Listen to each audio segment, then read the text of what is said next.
Once upon a time, in a small village nestled between rolling green hills, there lived a kind and humble shoemaker. He was an honest man, known for his craftsmanship and attention to detail.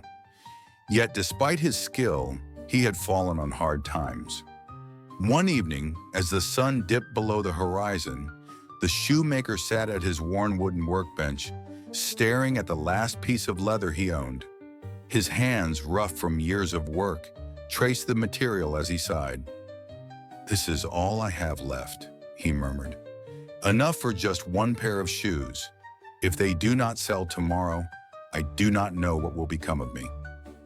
With a heavy heart, he carefully cut the leather into pieces, preparing them for the next morning. The patterns were precise, the edges clean, yet he did not have the strength to stitch them together. So he left them on the table, blew out his candle, and went to bed, hoping that fate would be kind. As the town slept beneath the silver moonlight, something magical stirred in the shoemaker's tiny shop. The door creaked ever so slightly, though no wind passed through. A soft rustling filled the air, barely more than a whisper. And then, small figures, no taller than a child's hand, appeared from the shadows. They were elves, tiny and nimble, with delicate fingers that moved like a gentle breeze. Their clothes were simple yet neat, and their eyes sparkled with mischief and kindness. Without a word, they scurried onto the workbench, stretching their little arms and cracking their fingers before beginning their task.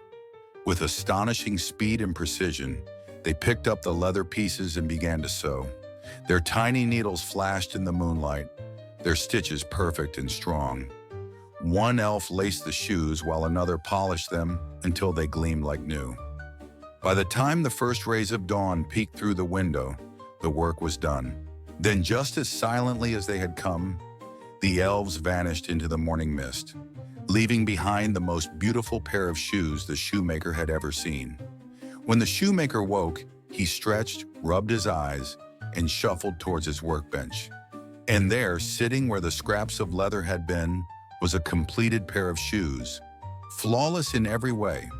The stitches were impeccable, the leather soft yet sturdy. It was as if the shoes had been made by magic. The shoemaker gasped. "How is this possible?" he whispered, turning the shoes over in his hands. Curious but delighted, he placed them in the shop window. It wasn't long before a wealthy merchant passing through town noticed them. He stepped inside, examined the craftsmanship, and without hesitation, paid the shoemaker more than he had ever earned for a single pair of shoes. With the money, the shoemaker was able to buy enough leather for 2 more pairs.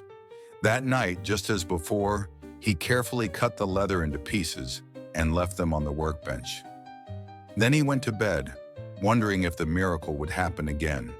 And once more, as the town slept, the elves returned.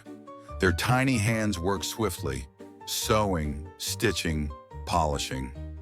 By morning, the shoemaker awoke to find 2 more pairs of exquisitely crafted shoes.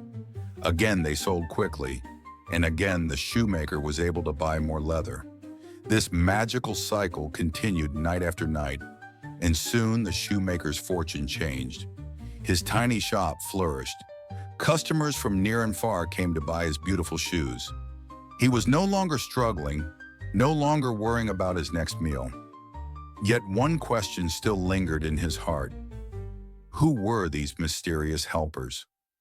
One evening, as the snow began to fall and Christmas approached, the shoemaker and his wife devised a plan. "Tonight we shall stay awake," he said. "We will hide and see who has been so kind to us." So as the evening deepened, they lit only a small candle and tucked themselves behind a cupboard. The shop was silent, the only sound the ticking of the old clock on the wall. Hours passed. Then, just as the moon reached its highest point, the door creaked ever so slightly. Out from the shadows slipped the tiny elves, just as before.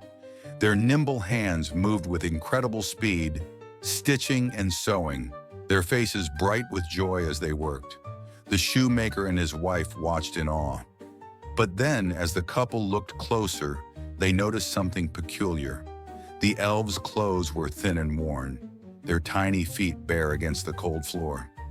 "Oh, my dear," the shoemaker's wife whispered, "these little creatures have helped us so much, yet they have nothing to keep them warm."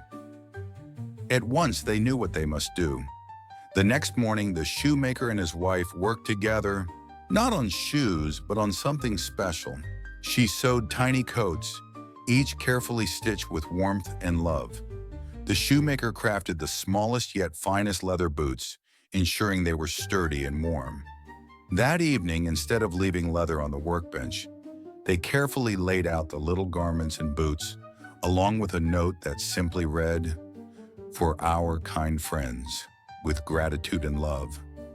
Then they hid once more, their hearts beating with anticipation. When midnight struck, the elves returned as they always did. But when they saw the clothes, their eyes widened with delight. They tried on the tiny jackets, buttoning them up snugly.